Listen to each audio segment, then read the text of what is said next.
ஒரு நாட்டில் பெரிய ராஜா இருந்தார். வெளிநாடு செல்லும் தன் 30 வயது மகனை தற்காலிக அரசனாக நியமித்தார். பதவி வந்தவுடன் அகங்காரம் வந்து அந்த இளைய அரசன் 50 வயதுக்கு மேற்பட்டவர்கள் தேசத்துக்கு தேவையில்லை என்று நாடு கடத்தி விட்டார். ஒரே ஒரு இளைஞர் விவசாயி மட்டும் தன் தாத்தாவை இரக்கத்துடன் வீட்டில் ஒளித்து வைத்தான். ஒரு நாள் பெரும் வெள்ளம் வந்தது. எல்லா விதைகளும் அழிந்து போனதால் நாட்டில் பஞ்சம் ஏற்பட்டது. இளம் விவசாயிகளுக்கு விவசாயம் செய்வது தெரியவில்லை. அந்த விவசாயி தன் தாத்தாவிடம் ஆலோசனை கேட்டான். அனுபவமுள்ள தாத்தா பறவைகள் வாழும் பழைய மரங்களின் அடியில் மற்றும் எறும்புகளின் புற்றுகளில் விதைகள் இருப்பதை சொல்லி வழி சொன்னார். அதன்படி விதைகளை கண்டுபிடித்து விவசாயம் செய்தான்.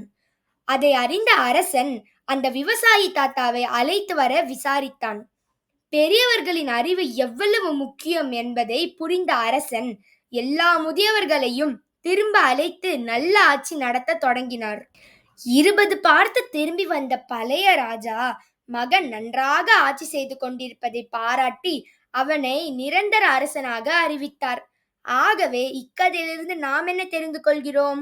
அனுபவம் என்பது வாழ்க்கையின் மிக முக்கியமான கல்வியாகும். மூத்தோர் அறிவு இளைஞர்களுக்கு பெரிய வழிகாட்டி. நன்றி.